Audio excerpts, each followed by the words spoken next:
Okay, so these are the plug and chug um, for chapter 4. These are the practice examples, so let's go through these. So first we know Bertha has a mass of 50 kilograms. Stop right there. Let's write that down. Kilograms. And we also know that the acceleration due to gravity is 9.81 meters per second squared. So the formula, and either one of these two will do, F equals ma, and we're looking for weight, so that's technically Fg, so we have to use A sub g. Notice that they're exactly the same formula. This one is for weight, but remember weight is actually a force. So weight, Fg, equals 50 times 9.81. And when you do that out, that's not the right paper.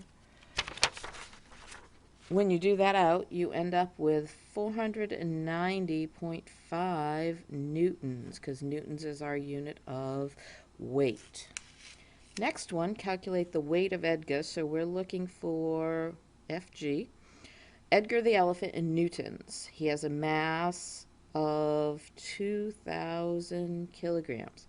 Now, it appears as if we don't have enough information, but we also know that the acceleration due to gravity is 9.81 meters per second squared.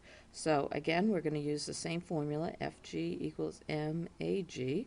We could have used F equals ma, the FMA formula. Either one works quite well in this situation.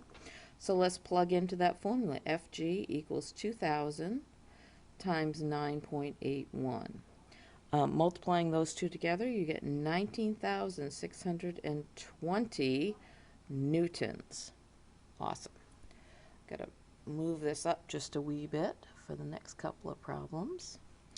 Okay, calculate the weight, so Fg again, in newtons of a 2.5 kilogram. Now, what is kilograms? Kilograms is a unit of mass.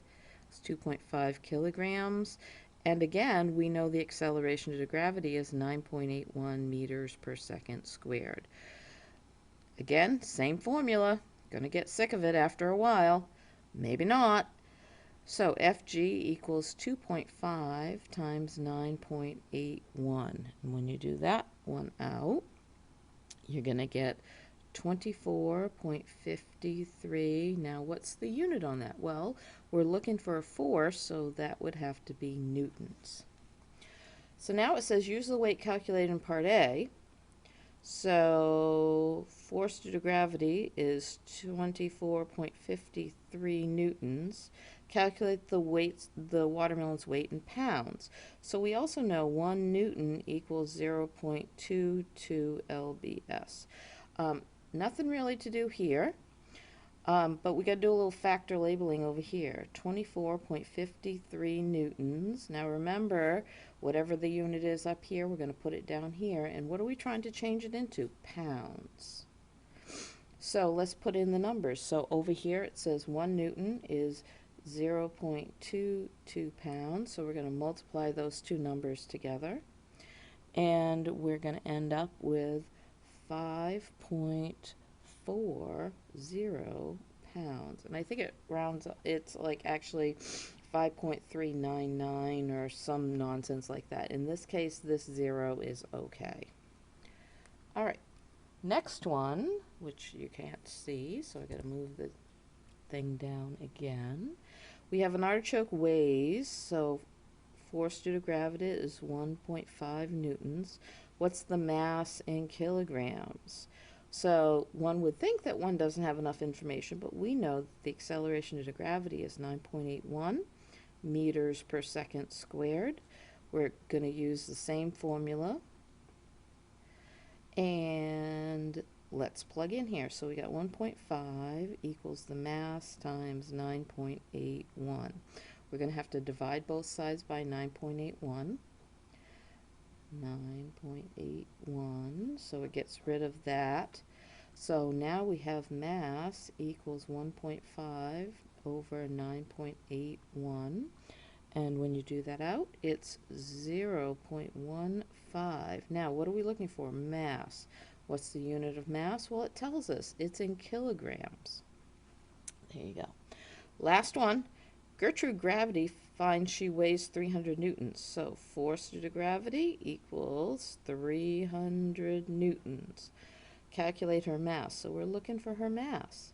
We know the acceleration due to gravity is 9.81 meters per second squared. And we can use our favorite formula, the FMA formula, or my favorite formula at least. So we got 300 equals mass times 9.81. Divide both sides by 9.81, just like we did the last one. So we get mass equals 300 divided by 9.81. Now at this point you should take a look at this and say, is it going to be a number greater than 1 or less than 1? Well, obviously, since the numerator is greater than the denominator, it's going to be much greater than 1. How much greater? Well, 300 divided by about 10 is about 30, so it should be in the neighborhood of 30. As a matter of fact, it's 30.58 kilograms. Okay. That takes care of those 5 problems. Thanks for joining me. Have a good day.